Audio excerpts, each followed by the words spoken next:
what we're going to be discussing today is the physiological adaptations of exercise, meaning how your body responds to exercise. So we're going to be looking at both aerobic exercise and then also strength training exercise. So an outline for what we're going to discuss, we're going to look at the overall benefits of regular aerobic activity. And then we're going to look at the benefits of regular resistance training or strength training. And then we'll kind of touch on which comes first. Is it more appropriate to do aerobic training before strength training, or is it more appropriate to do strength training before aerobic training, or a combination of both? And then from there, we'll look at acute adaptations of exercise. So meaning in a short-term duration, looking about 1 month to 5 months, what's happening to the body during that time. And then we'll look at chronic adaptations, in this case, more long-term. So the time frame I've put out is about 6 months to 1 year and on from there, what's really happening with the body long-term. And then lastly, we'll touch on use it or lose it. What happens to the body when you stop moving? And it's kind of the main reason we're discussing this today is because the unfortunate circumstances we're in right now, some of us may not feel comfortable moving, or we're limited from our normal movements that we're used to. So I want to express the importance of continuing to move in any form. And so before we jump into everything, I want everyone just to take a minute and really think to yourself, since you've begun exercising, whether it have been a week ago or years ago, what changes have you noticed in your body, both cardiovascular, through aerobic exercise, or through strength training? Have you noticed that walking upstairs, you're not as short of breath? Can you carry more grocery bags in the house in one trip than you used to? Things like that. So I want you to think about that throughout this presentation. At the very end of the presentation, I'm going to open it up to questions. So we'll do about 10 to 15 minutes of questions. And then from there, I will have to get off at 1 because I do have an appointment. But so we will have some time for questions at the very end. And so what we'll start with is the overall benefits of just regular aerobic exercise. So one of the main benefits of aerobic exercise is you're going to have an improved mental health. And so this is coming from a release of endorphins from the brain. So during aerobic exercise or exercise in general, the brain actually releases serotonin and dopamine. And so these secretions increase mood and decrease cortisol. And so cortisol is the molecule that increases stress. And so with the increase of these endorphins, your mood will enhance, but also on a less scientific level, exercise tends to make you forget about stressful events that you're dealing with because you're doing something that is usually quite difficult. So you're more focused on that task at hand instead of thinking of issues that you're worried about in everyday life. So it's both on a scientific level, it can help increase mental health, but also just as a distraction, it helps increase mental health also. And the next, it does help with weight control. And so it helps with weight control in a certain aspect. It's a piece of the puzzle. So diet is a huge portion of weight control. We're not going to talk on any dietary nutrition aspects today, but exercise helps with weight control because we're burning those calories. So when you're looking at weight control, you're really focused on burning more than you're taking in. So with exercise, we're burning those excess calories, helping to be part of that puzzle with reducing weight or maintaining weight. And then we're also going to see a reduction in that bad cholesterol. Bad cholesterol is also known as LDL. And then this is reduced because when you exercise aerobically, enzymes are released in the body, and these enzymes will get in the bloodstream and carry this LDL to the liver.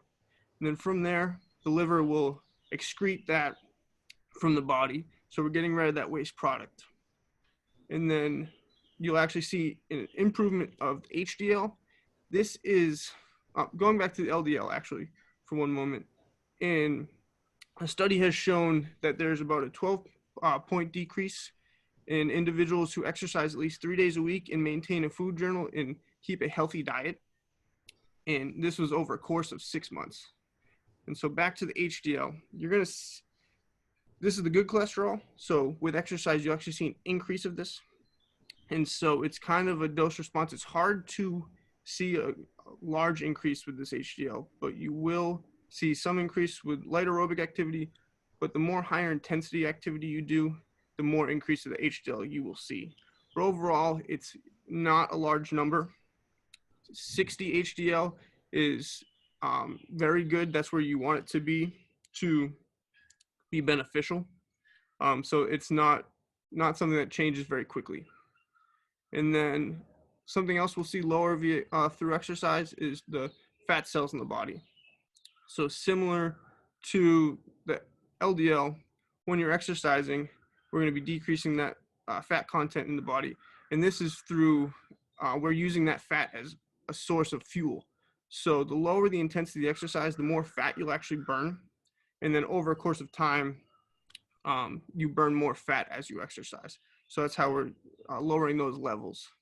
And then you also see a reduction in blood pressure. And this reduction in blood pressure is because when you exercise aerobically, your heart is actually muscle. So the muscle is getting stronger the more cardio you do. So over time, that heart does not have to work as much at rest. So that actually lowers the pressure. And I'll get into this in a little more detail about how chronically blood pressure is adjusted through exercise. And then as I just touched on, the cardiac muscle itself, the heart, will get stronger through exercise. So the more stress you put on your heart in a short amount of time with vigorous exercise, the more it's actually able to rest when you're not moving. If you're not exercising, the heart has to work a little harder to continually pump blood. But when you exercise, the heart strengthens so it does not have to contract as much, thus lowering the blood pressure and lowering your heart rate. And then lastly, you'll see an improvement in sleep. So scientifically, exercise actually helps you sleep better because it's, what am I looking for here? It makes you tired overall. You're burning that energy. So studies have shown that you actually sleep better. You get into deeper REM states. So that's what happens there. And then also, when you have a regular sleep schedule through exercise, you're actually boosting your immune function, you're supporting your cardiac function, and overall supporting recovery. So when you are sleeping, that's when your body is actually recovering and allowing those muscles to heal. So what we're going to touch on next is benefits of resistance training or strength training. So overall, one of the main important factors of resistance training is it helps improve bone health. So this is especially important for women who are at risk for osteopenia or osteoporosis. So I'll go in a little more detail about this, but in general, strength training, specifically weight-bearing exercises, increases bone mineral density, which will decrease the risk of osteoporosis and osteopenia. And then also, you will see an increase of muscle mass. So as you exercise, the muscle itself actually grows in cross-sectional area, becoming larger. And then because of that increase in that muscle, we're actually seeing improvement in glucose uptake. So the glucose is the sugar that's in your body that is released through carbohydrate or different food we're eating. And so if we're not exercising in that, and we're eating a lot of carbs and eating a lot of sugar, what happens is that sugar builds up and we actually create resistance to insulin. So that puts us at risk for diabetes. So with strength training, we're allowing those muscles to uptake that glucose because that's the fuel they need to function. So the more muscle we have, the more our body uptakes the sugar and decreasing our risk for diabetes. Resistance training also lowers our risk for injury and low back pain. This is mainly through almost an educational portion of the resistance training. The more we exercise and strength training, the more we learn to have proper form. And then we also build strength. So those two things are the key factors here. The stronger you get, the better balance you'll have, which decreases the risk of falls. So that's decreasing the risk for injury. And then you also have less likelihood of back pain because you're learning to properly lift something. Your legs are getting stronger, so you're lifting with your leg instead of straining out your back. And then also you see it improves your ability to carry out daily activities. The big thing is we are living longer, but that doesn't mean we're living better. So with strength training, it really helps you live a proactive life and lets you do things you want to enjoy. So if you're strong enough to do those activities, you can do them for a longer time. So that's why it's very important to continue doing strength training. And also it helps improve self-esteem. This touches back to the endorphins that are released during exercise, but also a big part of it is it helps boost self-confidence. A lot of individuals can be intimidated by certain things with exercise, and if they actually try to do the exercise and they complete it, it helps them feel more confident in daily activities and shows them that they can actually do something that they weren't sure of. So that's another piece where it improves the self-esteem. And then, so I want to touch on what's more important. Is it cardio? Is it strength training? Is it a combination? So and this term is called concurrent training. So concurrent training is both cardio and strength training put together. And so for everyday people, it's just important to move. So it does not matter whether you're doing strength training, aerobic training, or a combination in one day. Their studies have been shown that you will not elicit maximum adaptation if you do both cardio and strength training in one session. But for us, as everyday people, that does not matter. The fact that we're out and moving is enough. You're still going to get positive adaptation either cardiovascularly or through resistance training. So that's the important thing, is just keep moving. If you do want maximum adaptation through these exercise programs, and you don't have much time and you need to do strength training and cardio in one day, the rule of thumb is to wait about 2.5 to 3 hours in between these sessions. So you could do cardio in the morning, wait a few hours, do some strength training, or flip that around. And that is if you just don't have time, you're very busy, but also you can put them in one workout and it will not affect you. The fact is you just want to keep moving. And so now we're going to touch on short-term adaptations to exercise. So we're going to start with some aerobic adaptations. So what's happening to the heart when we exercise aerobically. And so I wanted to touch on the concept of cardiac output. So cardiac output is how much blood is pumped to the body per minute. So at rest, your body is pumping about 5 liters per minute throughout the body. And that's an average number. For some people that are larger, the number could be around 6 to 7. Some people are a little smaller, could be around 4. And so cardiac output is made up of both stroke volume and heart rate. So stroke volume is the amount of blood that is pumped to the body per contraction of the heart, and the heart rate is the amount of contractions per minute.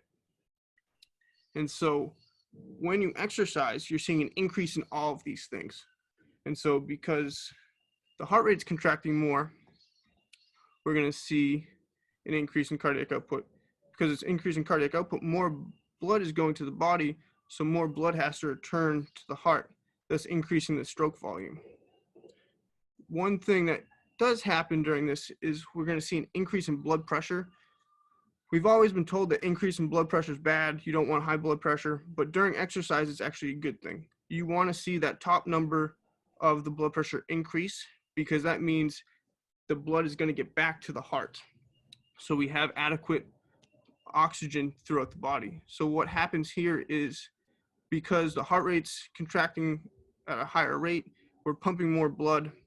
The arteries of our body actually have to contract, thus increasing the pressure so the blood can then move to the working muscles. So this blood coming from the heart is actually carrying oxygen to the working muscles so they can do their job. And so the importance here is when we're at rest, only 20% of our blood is actually in the skin and working muscles. So when we're not doing anything, 80% of our blood is in the organs helping us digest our food and recover. And so that's why this pressure has to increase when we exercise, because that blood has to shunt to the working muscles. So that's why we see that increase in pressure. Also, I just touched on this, but you will see the change in patterns of blood flow, meaning at rest, the blood's in our organs, and then only 20% is actually in the muscles. So when we exercise, we're going to see that change of blood flow. And then one of the best things that happens after exercise is we actually get something that is called post-exercise hypotension. So due to the exercise and the heart working so hard and the cardiac output increasing, once we stop exercising, we actually have those vessels expand and our blood pressure comes down. So, and this is actually more effective in individuals that are hypertensive. So people who do have high blood pressure see a greater effect of post-exercise hypotension compared to people who don't have high blood pressure. So on average, you see about 10 to 14 point drop in the systolic blood pressure, which is the top number, and usually about 7 to 9 points in that bottom number, which is the diastolic blood pressure. So, and this can start within little as 10 minutes of exercise. So you don't have to do too much exercise to actually get the benefits of post-exercise hypotension. And this decrease in blood pressure can last up to a few hours after exercise. So that's one of the great things about exercise, and exercise can be medication. So it really helps lower that blood pressure. And then the last one I wanted to touch on is two things that happen with your body acutely when you strength train. So one of the first adaptations that happens when you strength train is actually neurally. So your brain is sending signals to your nerves that are around the muscles. So it actually increases the amount of nerves that fire towards that muscle, making a stronger contraction. That's the first thing that happens during strength training. So you think about it, it's actually muscle memory. So those signals are coming to that muscle, and over time, that signal gets stronger, that contraction gets stronger. That's the first thing that happens. And then after about a month to 2 months, you actually get what is called hypertrophy. So hypertrophy is actually the increase in cross-sectional area of the muscle cell or muscle fiber itself. So over time, you'll get growth. As that grows, more signals from the nerves can actually go to that single fiber, increasing that contraction, which leads to more strength. And so now I want to move to more chronic adaptations. So more of long-term. Here, we're looking about 6 months to a year, and acutely, we're looking about 1 month to 5 months. And so I'll start with some long-term adaptations we can see with the resistance training. I touched on this earlier, but one of the, we will see increased cross-sectional area of those muscle fibers themselves. So once you get hypertrophy, that's the initial growth of the cell. And as you continue to exercise, you're actually going to get more and more growth of that cell, which leads to higher increase in motor unit recruitment. So that's what I was just speaking about. The nerves are the motor units. So those signals are coming through the motor units, and actually we're getting more of those motor units per muscle cell. So that contraction is getting stronger and stronger. And the way that works is if one nerve is triggered, it's an all or none principle. So if one nerve is triggered, they're all triggered. So it's going to give you a maximum contraction. So as you get stronger, those contractions will get stronger. And then you'll also have an increase in bone strength. So the weight-bearing exercise is key here to help with individuals at risk for osteopenia and osteoporosis. It does take a long time for this bone mineral density to increase, and that's why it's important to stick to resistance training, because it takes a while to build up strength. So as you get stronger, you can lift more weights over time, thus increasing more bone mineral density over time. Because it does take 1/10 of the breaking point of the bone to actually increase bone mineral density. So it's not going to happen overnight. You have to really stick with the resistance training to increase bone mineral density. And then with the resistance training, you actually build lean mass. And this lean mass actually at rest burns calories. So the more lean mass you have, the faster your metabolism will actually work. So even at rest, you will be burning some calories compared to if you had less lean mass, you would not burn as many calories. Your metabolism would not be as fast. And then with resistance training, you're actually going to have an increase in type 2 fiber. Well, not increase in the amount of fibers, but increase in size of those fibers.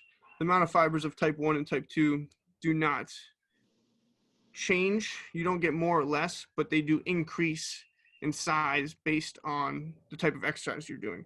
So if you're doing more resistance training, you'll actually have an increase of type 2 fibers, which is your fast twitch fiber. So if you think of a sprinter, they have a lot of type 2 fibers. Their contractions happen very quickly, but in short durations. So you can think it's a very fast contraction, only lasts about 10 seconds. Where type 1 is different, and I'll get into that in a moment. And so now I'm going to touch on some chronic aerobic training adaptations. So one of the main things, one of the main benefits of aerobic activity is actually increasing the heart strength, particularly the left ventricle. So the left ventricle is where the blood is pumped from. So with aerobic training, we're actually getting hypertrophy of that left ventricle. So that muscle is expanding outward. And so when that expands outward, we're actually getting more volume for blood to fill in that ventricle, meaning more blood will go to the body per contraction. And that is the main goal of aerobic activity. Because of that, I'm going to skip over the capillaries and I'll get back to that. We're going to go into the decrease in resting blood pressure and heart rate. So due to that size of the left ventricle and increasing in the volume increasing, we're going to see a decrease in heart rate because more blood can fill and the heart does not have to contract as many times to get the same amount of blood to the body. In turn, decreasing the blood pressure, because when more blood is pumped to the body, the arteries themselves are able to relax and have a larger cross-sectional diameter because there's less pressure that needs to move that blood. You can think of blood pressure as plumbing. So when the pipe is small, it takes a lot of force to get the blood or water to where it needs to be. When the pipe diameter is larger, it takes less pressure for that water to flow. So that's exactly what's happening here. The diameter of the artery pushing the blood to the body is wider because the heart is able to pump more blood because the volume of the left ventricle is increasing. And then going back to the increased number of capillaries in the trained muscle cells. So capillaries are a network of small vessels that help transport oxygen to the working muscles. So it's what the blood flows through in the muscle. And so what happens with exercise is it's actually called collaterals. So the more vigorous we exercise, the increased pressure we have that the blood's moving. So what happens is these capillaries actually branch out, creating new networks, new roads that allows the blood to travel and give these muscles more oxygen. And so what's happening here is when you first start exercising, you can only walk about 10 minutes and it's a little difficult and that's all you can do. Over a year, you may not even notice you can walk for an hour and it's pretty easy. And that's because of this increase of capillary network. These capillaries are expanding and these muscles are getting more oxygen so they can function longer. And so that's another great thing about aerobic training. And then also the last thing is with aerobic training, you'll see an increase of these type 1 muscle fibers, and these are called slow twitch fibers. So they're run on oxygen for fuel. So it takes them more time to trigger, but they last much longer compared to the type 2 fibers that are very quick. So you can think of a marathon runner. They have larger type 1 fibers. And so that's the big difference there. And then, so we're going to be wrapping it up here. So the last thing I want to really touch on is sarcopenia and atrophy. So I'll start with atrophy. So what happens is atrophy is the loss of muscle mass. Overall the muscle mass shrinking. So it's the opposite of hypertrophy. And so it only takes 2 weeks for you to actually start to lose that muscle mass. Right. And so if you look at this picture here, if you minimize my camera, you should be able to see this picture here. It's looking at 2 70-year-old males. One is active and one is sedentary. And you can see that the lighter color on the left is all fat tissue. And then in the right, it's very dark and that's all muscle. So that's a big difference. These are both elderly males, but if you're staying active, you actually have that muscle. And if you stop working, it only takes 2 weeks to see a decrease in that. And it's very important to stay active as you age, because what happens is sarcopenia starts to set in. And so what sarcopenia is loss of muscle mass over time. And so it can start as early as the 4th decade, but in most cases it starts in the 5th decade. So once you turn 50, that first 50 to 60, you lose about 3% of your muscle mass. And then it continues to increase over time. So by the time you're 90, in most cases, you have lost about 50% of your muscle mass at that point. So if you do not stay active, one, atrophy will set in no matter what age you are. But as you age, it will just start compounding and getting worse. And so it's very important to keep moving and just exercise any way you can. The big thing is for atrophy or sarcopenia, if you have a small injury or any kind of setback, once you've been trained, it only takes half the amount of time to get back to that point. So for example, if you roll an ankle and you're unable to really put weight on the ankle for about a month, you may have some atrophy set in, but it'll only take about 2 weeks for you to get back to where you were before you rolled that ankle. So not all is lost. You're not starting from scratch. The only way you would start from scratch is if you were unactive for 10 to 32 weeks. At any point in that time frame can put you back to that starting point before you had started exercising. And so that was kind of everything we had. We're going to take some time to answer some questions. So you guys can feel free to ask some questions. I'm out there, but I don't have any questions right now. I think it's very good what you're addressing. Well, thank you. And so I kind of can nerd out about some of this stuff. I did not go into great detail on some things. So if you want more detail on some certain things, you can feel free to email me. Because there's certain things that, for example, building up of plaque in the artery and how exercise is beneficial to that. And then there's different things with the ventricles that happen with exercise. So if Roxanne, I think you have a question. It's probably me. This is Prue. Hey, Prue. Hi. I've been trying with Barbara's help and Chip's help to. I do. Is Roxanne a question? Yeah. I've been trying to get in touch with my own glutes. I want more nerve endings in there so that I'm better at accessing them. We've been working so hard for 3 years on this. Can you get me more nerve endings in my glutes, please? And I'll mute you. So I'm not sure if you can get more nerve endings. The amount of nerves, the nerves don't grow, but they can send more signals. So the amount of nerves you have in the body does not change with strength training. If you have any nerve damage, that those nerves actually don't come back. But overall, the stronger you get, the more signals you're getting. So I think it's just something that you just have to keep working at. I probably wasn't the best answer, but I just wanted to chime in about the glutes firing. Mm-hmm. Don't give up. I've been at it for 5 years, and I've little by little I have one side that fires and one that doesn't, and it does happen, but it does take a really long time. I have a question. Yep. Body Dynamics has us exercise for 10 minutes on the elliptical, doing something when we're in the gym. Mm-hmm. Is that enough time 2 or 3 days a week for exercise, or are you counting on walking too?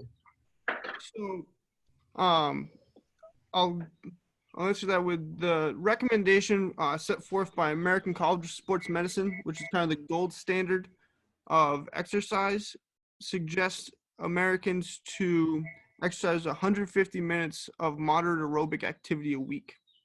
So 3 to 5 days a week, getting at least 30 minutes. And so the main reason we usually have people start on a piece of cardio equipment is actually just to get the blood to the working muscles. So at rest, when you come in, that blood's mainly in the organs. And so to decrease muscle strains and injuries, it's important to actually have a proper warm up and get that blood to the working muscles. Okay, thanks. You're welcome.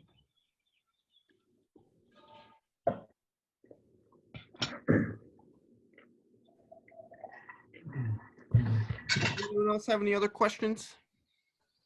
Can I clarify something that I think? Did you say lower intensity exercise burns more triglycerides than high intensity exercise? Correct. So the way it works is the higher intensity you work, the more carbohydrate you'll burn. So, and then as the intensity changes, in the lower intensity you have, the more fat you'll burn. And it all depends on when you've ate last. So your body will utilize the most prominent fuel it has. And so most cases that is carbohydrate. But for example, if you do cardio in the morning, before eating, if you just go on a slow walk, you'll actually create something that's called lipolysis, and that's the mobilization of fat molecules. And so that will actually burn more fat than anything else because you do not have any other fuel in your body other than those triglycerides. That's cool. Thank you very much. And a little trick with that, with the fasted cardio, if you have about 6 ounces of black coffee and you go on a fasted walk in the morning, that triggers the lipolysis to act a little faster. But you can't have any cream or sugar, and that has to be black because the caffeine stimulates that lipolysis. Wow. Can you lose weight that way? If you stick with it. So weight loss is a very difficult thing. I have done a lot of work in weight management over the last few years, and it's something that exercise is a piece of the puzzle, but nutrition and proper diet is easily 70 to 80% of it. Exercise is very important, but what you're putting in the body is more important. So you can lose weight that way, but you have to really stick to it. What happens, there are times of the day where I feel like I've just run out of energy or just sort of drooping. Is it, and I've eaten breakfast and you just sort of have this drop in your energy level. So that could be from many different things. Some studies have shown that it's better to do aerobic exercise in the morning because you tend to get a little more fatigued as the day goes on. So that could be something you look into, possibly exercising a little earlier, depending on how your schedule works out. Mm-hmm. Well, I usually swim in the mornings, a couple of mornings a week and early, but it's sort of like a 10:30 thing where I just feel like I'm drained. And then I need to eat again or have something. Mm-hmm. And then I start to feel better again. But I have had breakfast and I should be able to last till lunch. And it could be, especially if you're exercising before that, it could be you just burned a lot of the fuel you had and your blood sugars got a little lower and you have to have a snack to get that back to a normal level. Okay. So sometimes if you do heavy exercise, you're burning that blood sugar. And for individuals who aren't diabetic, you want to make sure, or even if you are diabetic, you want to make sure you're having a healthy snack after exercise to get the blood sugar back to a normal level, because if it gets too low, you can start to feel lethargic. Yeah. Okay. I guess then it's all right. I usually swim first and then I come home and eat, but then around 10:30, I've hit this sort of weak feeling and have to eat something in order to perk up again. Mhm. So, okay. Oh. Well, this has been interesting. I really enjoyed it. Well, I'm glad to hear that. I appreciate everyone taking the time. Thank you, Mike. You're very welcome. We have time for a few more questions if anyone has any other questions. Well, I read in the Big Breakfast Diet, if you don't eat something within 15 or 30 minutes after you wake up, you'll start using your muscle for energy. You'll start taking your muscle. So that's a little extreme, I would say. The only time you will start using your muscle for source is if you are in a starvation mode. Your body does not start eating away at your own muscle protein unless you are in absolute survival mode. So just because you wake up, if you say you had dinner at 8 o'clock at night, you went to bed at 10, and you woke up and you did some light exercise, you will not start using your own muscle for fuel. Especially if you're exercising at a low intensity. If you're exercising more vigorously, it could start to use a little bit of protein, but you will not start eating away at your own muscle. Okay, that's good. Even if you hadn't eaten for 14 hours or so, I guess. Yep. Even if you fasted for quite some time, you might use a little bit of protein. And it all depends on your intensity. If you're getting up and doing some high intensity workout, it will actually be pretty challenging to do because if you don't have that proper fuel. Hmm. Do you have any other questions? Alrighty. Well, I appreciate everyone taking the time. I hope everyone stays safe and healthy. So the plan is to do something of this nature each week. I'm not sure if it'll be myself every week or if a different clinician, but we're going to try to change up the topics. So the plan is to do this at noon each Friday. So we look forward to seeing you guys again next week.